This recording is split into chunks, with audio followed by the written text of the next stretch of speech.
Make your product good enough and release it. You can always make it better later. Welcome, everybody, to another episode of Uncensored Direct Marketing. Today, I have Tracy Coenen. This is going to be a really fun episode, guys.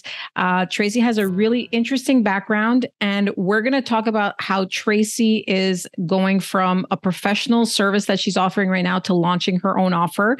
But Tracy, please tell our audience a little bit about your past experience and what you're getting into. Well, I'm a forensic accountant. And I like to say that means that I find money. So I do fraud investigations, and those are for companies who have executive stealing. It is sometimes for people who are getting divorced and think that their spouse has been hiding money. And sometimes it's, businesses fighting over contracts gone bad, or brothers and sisters fighting over mom and dad's money after mom and dad have passed away. Any sort of situation where someone needs to know, where did the money go? How much money is gone? That's what I get involved in. I have been a consultant in this space for more than 25 years. And earlier this year, I just decided to start developing some products, launching offers of my own in that forensic accounting space. Awesome. That's interesting. And a lot of people, and obviously with the internet being what it's being in offers and so forth, a lot of people are in similar situations as you, where they're consultants and then they want to take their income to not just a one-man show, right? Being able to produce a lot more. So you're going to be launching your own offers, online offers. So can you tell me a little bit about what you're thinking of launching and like the price points, and just give us a little kind of idea of what you're going to be starting with? What I have right now is the Divorce Money Guide, which I launched in summer officially. And I have been not doing affiliate marketing with it yet. That's what I'm working on as a channel for promoting the product, promoting the offer. But I've been selling by marketing through, social media, emails to my own email list, going on podcasts, doing advertising, things like that. The Divorce Money Guide is do-it-yourself forensic accounting for people who are getting divorced but can't afford someone like me to investigate the money. So if you haven't been involved in the money, you're suspicious about what your spouse has been doing, but you don't want to hire a forensic accountant, you could use my product, which is on an online learning platform and gives you videos, written materials, worksheets, checklists that kind of walk you through the process that I would go through to evaluate your finances. So nice. Probably a really different offer than most of your audience has been in contact with, right? Well, yeah, it's unique. Obviously, we work with a lot of, at Direct Payne, I work a lot with, supplements, merchants, coaches, and so forth. I guess this is another type of coaching product, right? Because you're coaching people on, how to find something and so forth, not one-on-one, but an online coaching product. So this is a lower ticket offer, right? I'm assuming it's under $1,000 that you're offering this. It's $697 right now. So It is under $1,000. But what I'm finding is I'm trying to get the offer up on Clickbank.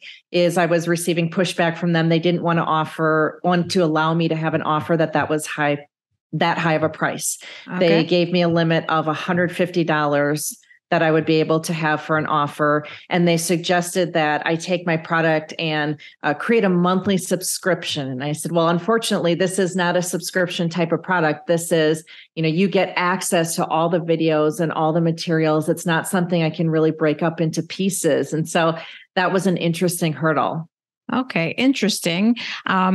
I do want to talk a little bit about, you starting the offer. So, we have a lot of people who listen that are in direct response space, either buying traffic or they're copywriters or they have some role in direct response, but starting an offer is obviously a big undertaking. And especially if you're on your own or maybe one or two people, there's a lot of things that have to happen. Like you're mentioning now about Clickbank, which we'll get back to, but what was the first thing that you did? Like, how did you start? A lot of people are like, I want to get started. What do I do? Like, how do I say, okay, I have this idea, next?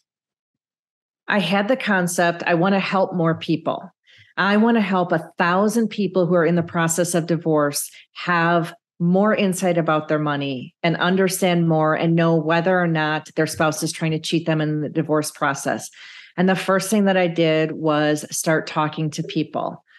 So I wanted to find out who can help me do the things I need to do to get this offer off the ground. So again, it's on an online learning platform. So who do I know that knows these platforms, and how do I choose one of them? How do I put this together? So there's going to be modules or chapters, or in the case of my product, I call them steps. It's a 10-step process. So I really spent a lot of time in the first couple of weeks talking to people who are knowledgeable in this space. I was talking to people who knew marketing. And I said, okay, I want to launch this product. I need a marketing person who can help me do this product launch, make a big splash of it, et cetera. What do I need to do? Who do I get in contact with to help me create professional looking videos? So it was a lot of conversations in the beginning. Okay. So did you find most of these people like on Facebook groups, or like, how did you network? I'm assuming you knew some people, but being in the business that you're in, you're not really in direct response. So how did you get into that world?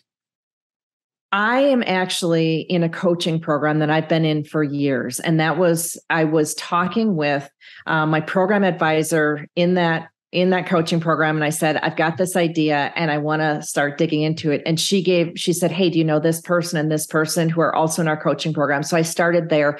And then from there, it was just a snowball, because each person I talked to said, I know someone I can introduce you to.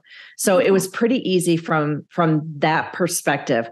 What was really interesting was that I was telling people, I am going to have a product completed in 90 days or less. And I had people on Zoom who literally laughed at me because they thought that was impossible.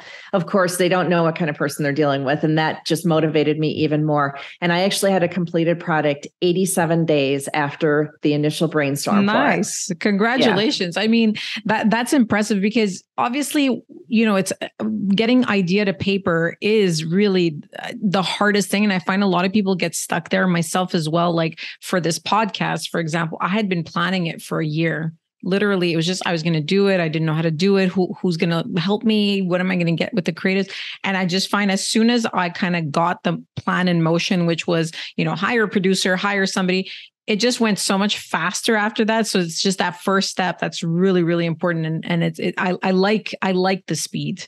I'm that type of person. I like to just get something done and perfect it as I'm on the road versus try to get it perfect and then launch. Right. So I'm sure yours is already very good just because of your background. So you probably just had mini tweaks. It could be better. But what I learned in some of those early conversations was that the biggest stumbling block is that people do not complete their product. They do not put it out to market because people are looking to perfect it too much. Yes. Or a lot of people get 80% done and then never finish it. And so someone had said to me, make your product good enough and release it. You can always make it better later. Yeah. And you will always have ideas. No matter how good it is today, you will always have ideas to make it better. So make it good enough and get it out there and start selling it. Start bringing some money back in, because there are a lot of costs in creating the offer. I was, paying a video person, paying a photographer, paying a copywriter, paying someone to build the website. And they said, just get it out there so you can start having money come back in through the sales. Yeah. And it's a learning process, right? You'll make mistakes. You'll never launch your first offer and it like hits the ground running and everybody loves it and it's a home run. I mean, there are some people, but they've probably done it 15 times before. But your first offer has to get out there, start recouping some money, start getting some feedback. And, once you launch, people, your buyers, your customer service, people are going to start telling you stuff about it, right? And you're going to be like, oh, that sucks and that's not good and that needs to be fixed and so forth, right? Right. Well, so what we've had in terms of feedback is that the content is fantastic. But what's been interesting is we launched initially at what we called launch pricing or the founder's sale. We started at $349 because I was nervous about pricing. There had never been a product like this before. I didn't know where to go with my pricing. People were buying the product at $349, and the feedback that I was getting was that it wasn't expensive enough, that there was so much content in it that it was worth way more than what people had paid. And I was getting feedback that the pricing you've got, I'm skeptical as to whether or not it's going to be high quality. Oh, nice. So we brought the price up to $697. So we went with the magic of the sevens because the research shows that that is more enticing to a buyer. And we got, close to that $700 mark where we felt that it was looking high quality, but not at a price point that was unaffordable for people. Okay. Now, what's been interesting, so that's worked out. The pricing has been fine. However, I'm finding some pushback. Again, with Clickbank, there was pushback. In running Google ads, who from a Google ad is going to buy a $700 product from a forensic accountant they've never met before? Yes. I've been having some pushback on this. And so now what I've done is I am in the process of editing a much smaller product. So I'm creating a $37 product based off this divorce money guide that gives someone actually way more content than it should for $37, quite frankly. But it's creating a person who is willing to invest money with me, right? They're willing to give me $37, and then they can see firsthand, A, she knows what she's talking about, and B, this is something that I can actually do, because that was the other objection is you're saying do-it-yourself forensic accounting. I'm not even good with numbers. How would I possibly be able to follow what you're talking about and implement it? So the $37 product is showing them that I'm relatable, that this is easy to do, that you actually could do this. And so I'm really excited about this progression of how things are going. I never thought I'd sell a $37 product, right? I know so much about forensic accounting. Well, I mean, that's the interesting thing is that you've tested this, and it's the same thing in coaching, any coaching kind of business, right? In order to sell your high ticket offers, it's kind of known that a lot of people have to kind of get involved with you in a relationship with you on a smaller scale to kind of build that trust. Now, there's two different schools of thought. There's people who are coaches out there that are just not offering anything under, let's say, 10K, because that's the barrier to entry. These are maybe people who are more well-known or have kind of like a base of followers. But in traditional kind of coaching is that you have, your trip offer, which is your 27, 37, 47 kind of dollar offer that leads to a higher price in like the closer to $1,000 range. And then a lot of coaches, what they do is that they then do one-on-one coaching or a larger group kind of setting where it's a couple thousand and kind of depending on what you're offering at that point. So I'm happy that you took that step because yes, for example, if I'm looking for, I don't even know. See, the thing is, here's a good question for you.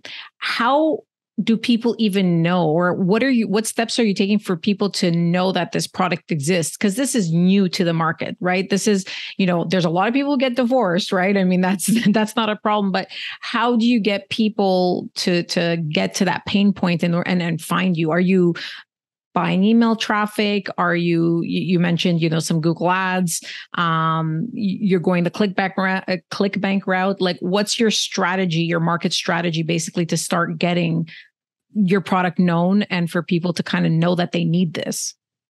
My primary marketing strategy has been going on podcasts and being a guest there.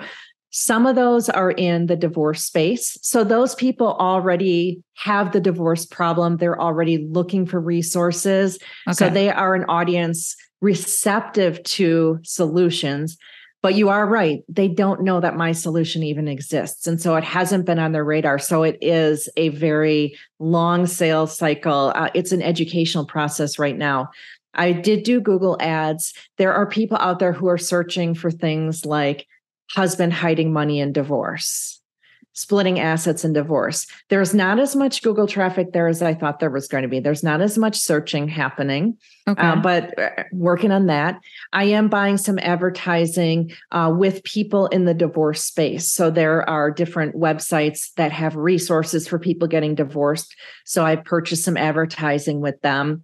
And then the thing that I'm working now, of course, is buying email traffic, going the affiliate route. And that's, proving challenging because who has a list that is receptive to hearing an offer that relates to divorce?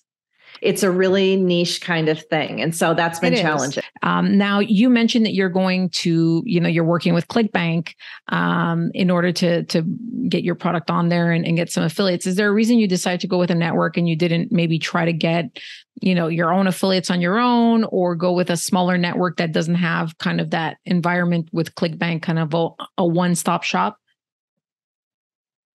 There seem to be so many options out there, and everyone has got different advice. And it was really overwhelming to me to know what route to go. So I have my product available right now on my website. I've got a Stripe account, and so it can be purchased there.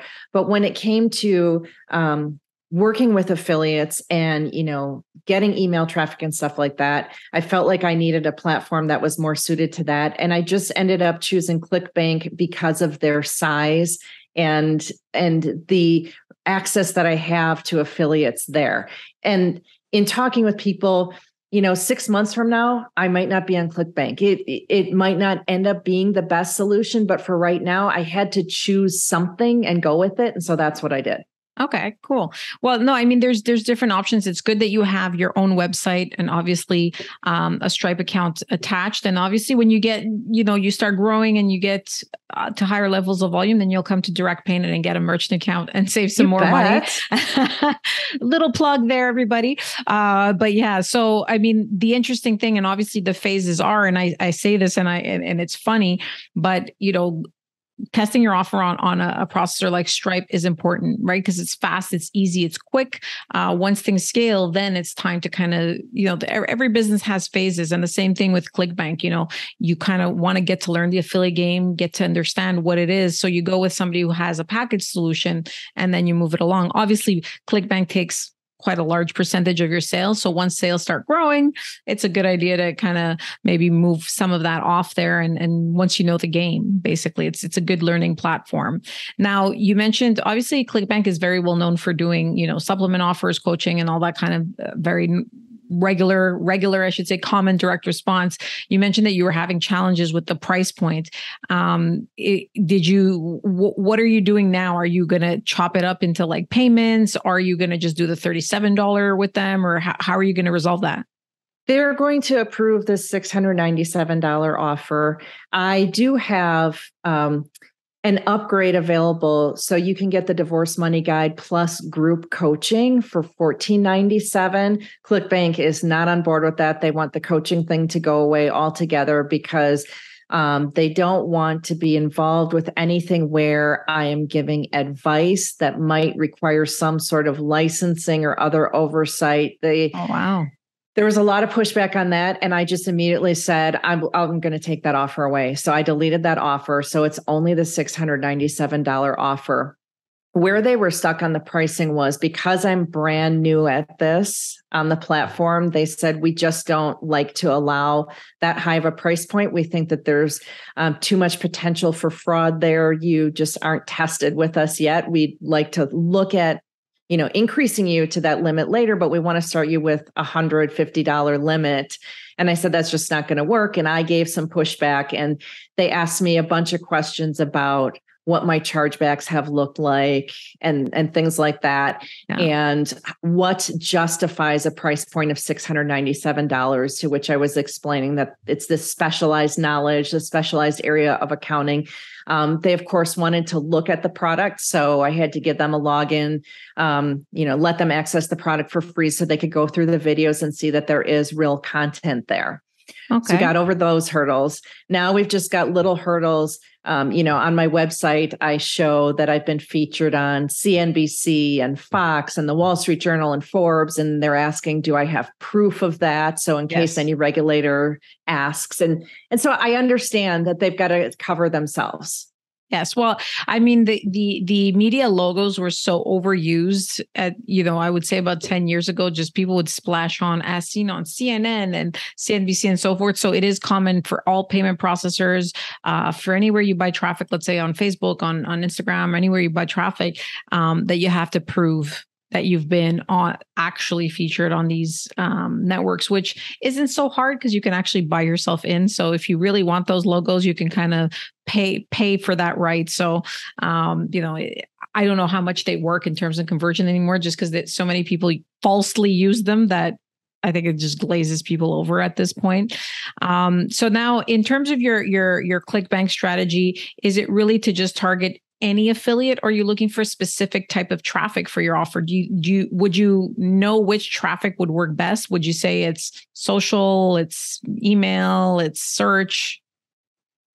I don't know what will work best, but what I am committed to is, there's a lot of trial and error here. And so I've put a lot of time and a lot of money into this product, and I'm willing to keep, trying until I find what works. I've got some ideas in terms of email lists. I want to take a look at finance related email lists, and I want to take a look at lists that target women, probably in the age range of 40 to 50, who are interested in like self-improvement and things like that. Okay. I think that those are two good areas to start with. And we'll see if I get some response, we'll build on that. And if I'm wrong and those aren't good areas, then I'm willing to try other things.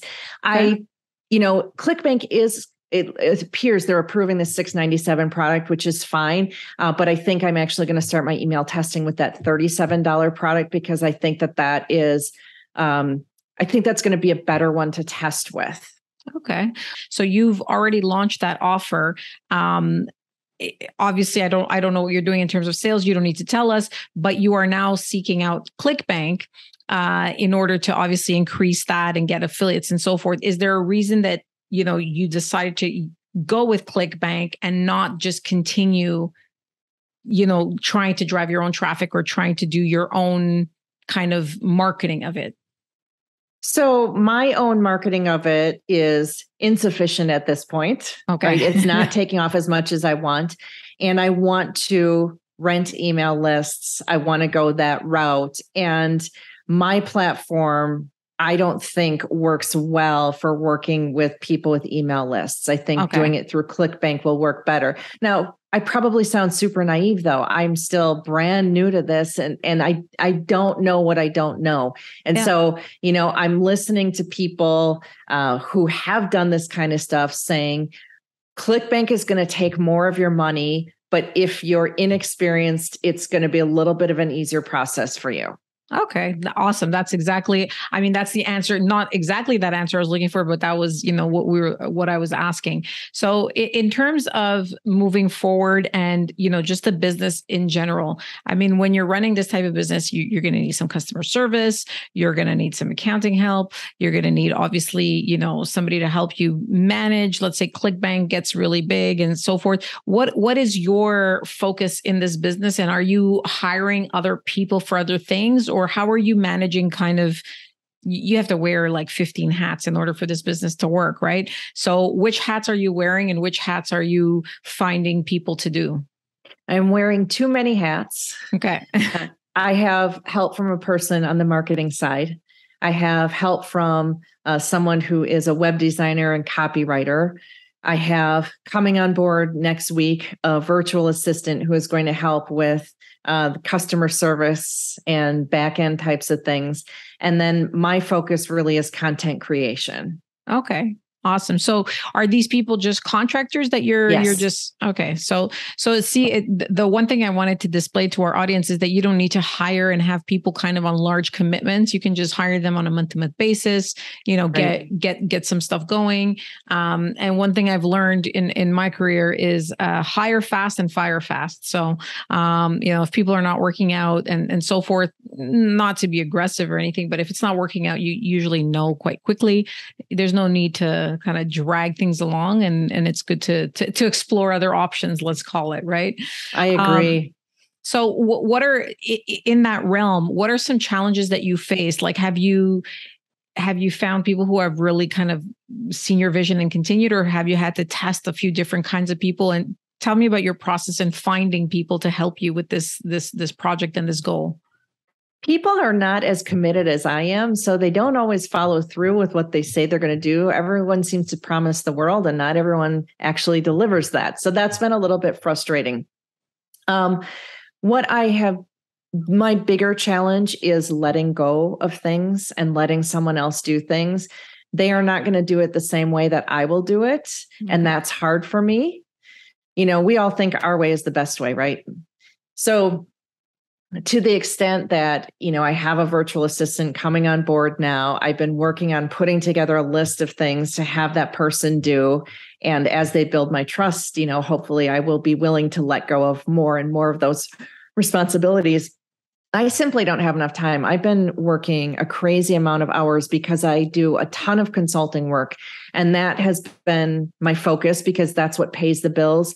That's what funds all these consultants and videographers and God knows who else. Yeah. That's been my focus. But I need to have some of my time freed up to do that content creation and go down that path. I'm committed to getting an affiliate manager when that is the next right step. Yeah. And I'll add people as I need to. Well, I have a great episode with Amber Spears. I'm going to link it down below, guys, where she talks actually about affiliate management and how to be a good affiliate manager and stuff like that. And that is very important, obviously, when you get to a larger scale. Now, the interesting thing that you mentioned is letting stuff go. And I think a lot of entrepreneurs, when they start, have that same issue. I still have this issue. I don't like to micromanage, but sometimes I just randomly, this is just a habit that I have. I just randomly go through our support inbox and just see how a couple of them have been responded. And, so, I've had to stop myself because sometimes I'm like, well, if you put it those words, that would be more effective than if you put it those. And it is very difficult for me to just step back sometimes and be like, this is good enough. And this is getting the job done. So, I guess as your business grows, you'll get better and better. Although I'm 12 years in and I still feel like I can use some work there and so forth. Are you creating for these hires, obviously for the assistant and so forth, it's a little bit more methodical. Have you created any SOPs or how are you managing your regular work that is funding all this stuff and obviously everything that you have to do for your product and training? Are you kind of just leaving them be on their own? Are you creating process charts? Yeah. I have documents that lay out the process. So I have had contractors helping me off and on throughout the years. So I've had to document different processes for my consulting work. So I have a lot of that in place already. On the product side, because it's all brand new, I, of course, don't have that stuff in place. So I guess we're going to learn together. Okay. Okay. Well, I mean, the one piece of advice, and this is something that I'm doing actively even now after all these years, is when somebody does something and it's good, have them just redo it and document it and put it in a wiki, like a company wiki. Because at one point, there's going to be somebody who's going to have that same question. That person may not be around. And it saved me hours and hours and hours of time. Initially, when I started this podcast, I did a lot of episodes that were really how-tos, like what is a payment gateway? What is a merchant account versus Stripe? Why would you use Stripe and not a merchant account? All this fun stuff. And it was really for team training in also kind of putting it out there in the world, just because I was like, well, I'm sure there's other people who have these questions and there's merchants and there's other people who are trying to learn, payment processing that have these questions. So I'll put it out there. And then the training is great because then I hire somebody and it's like, watch these 15 episodes of my podcast on, YouTube or audio, whatever. And then you're good. So documentation is key. And I find it's boring. It's not sexy to document things. It's not something you want to be spending your time, but it happens. So now next steps, obviously, Tracy. So you mentioned, you're doing the traffic game and you've tested your offer on your own platform and you're learning that. Have you, other than Clickbank, are you investigating other networks? Would you suggest, just based on your experience so far, to kind of go out there and, talk to as many networks as possible? Or do you think that's a waste of time and you should kind of focus on one that you like?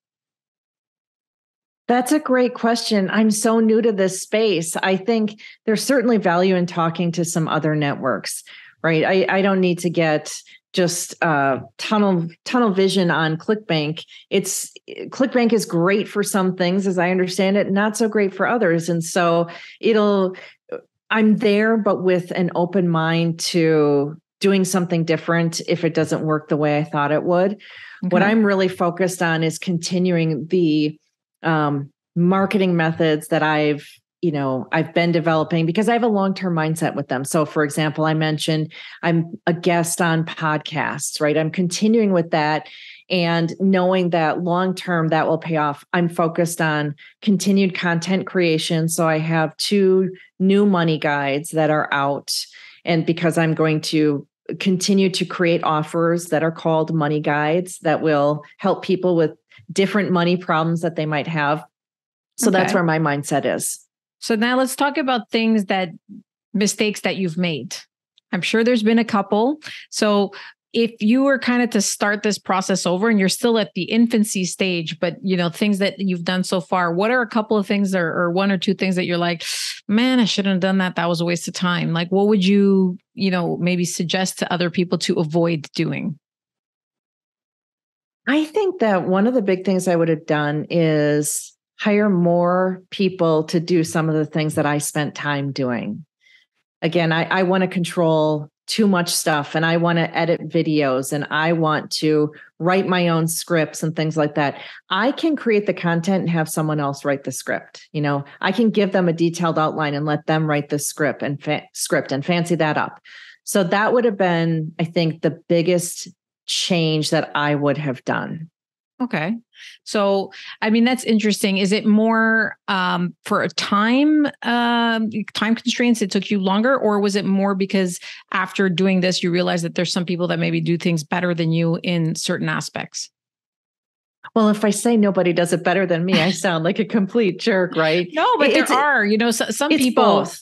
It's, like for example, I'm very good in sales. Like I can do very well in sales, but I'm also very good with numbers and spreadsheets. So, I'm kind of multi-talented that way. And I do feel like in my business, I do both, really, really well. And it's hard for me. But whereas, for example, I have an EA and I'm terrible at like inbox management and emails come in and just kind of organizing all that stuff. So that's one thing I'm not good at. But when it comes to finance, when it comes to sales, I always feel like I can beat out the competition. So it's really hard for me to hire somebody. I've had to grow, but do you find that it's more you cause yourself some more time constraints by not hiring? It is more the time. Yes. Okay. So that's interesting. So, for the audience listening, it's hard budget wise, not everybody has a specific budget, but take the things that you're the least good at, you know what I mean? And really try to focus on those and hone in on those. So seeing as though you're really committed to this product, and I see this a lot with entrepreneurs and people that we speak with and on a daily basis at Direct PayNet, is there at any given point in time where you might say, you know what, this product is not working? At what point would you do that? Or are you committed to trying to change the product to make it work? Oh, I would change it if I needed to. Okay. So again, if it was divided up into 3 pieces and try that, I am willing to try all sorts of different things, because what I know is that the content of this product is needed by people who are getting divorced. We have 700,000 divorces filed every year in the United States. Wow. 95% of people can't afford a forensic accountant in their divorce. But a lot of them have concerns or questions about the money. And so they need an option. So I know that this product is needed. Gotten wonderful feedback about the product. It might just change form, right? So that we could do different price points or different methods of delivery. Maybe having it being video-based isn't really what people want. Maybe it changes and it becomes only an ebook or something like that. Who knows where it could go, but I would absolutely be willing to modify it. Okay, awesome. I love the flexibility. And that's what I kind of wanted to end it on, is that a lot of people create these products and they're so tied to them. And, it's personal, obviously, when you pour your heart into something, but it's always important to know when it's like this is not working. You can't keep, throwing good money after bad, as we say. Right. And you have to try to either, 360 that and change the product around, or, change the format or whatever. But it's important to not waste too much time really trying to make something work, because sometimes it's just not. It's just not going to work, whatever, the market's not ready for it. So, Tracy, your product, is it only for Americans? I forgot to ask you that. Is this just mainly for Americans, or can pretty much anybody in most, let's say, first world countries use this? I would say probably mostly Americans would use it. We talk a lot about bank statements. That would apply to anyone, but we do talk about tax returns, and that would be someone who is US based because I'm talking about US tax returns. So someone overseas would not get as much value, but the part about bank statements, credit card statements, and how to find out what's going on with your money there, they would be able to use that. Well, now we have a new offer for you, Tracy. We need to cut that part out and make it available for the international market.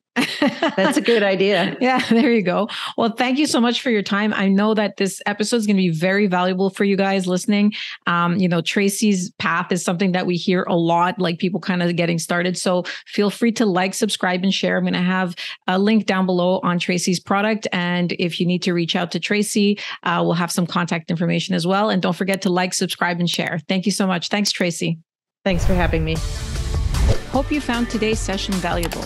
If you have any questions for me or just want to connect, please feel free to visit my website, mariasparagis.com. That's mariasparagis.com. I'd love to hear what you're working on, so drop me a line on any hot button issues your business is experiencing. And remember, don't worry about failure. You only have to be right once.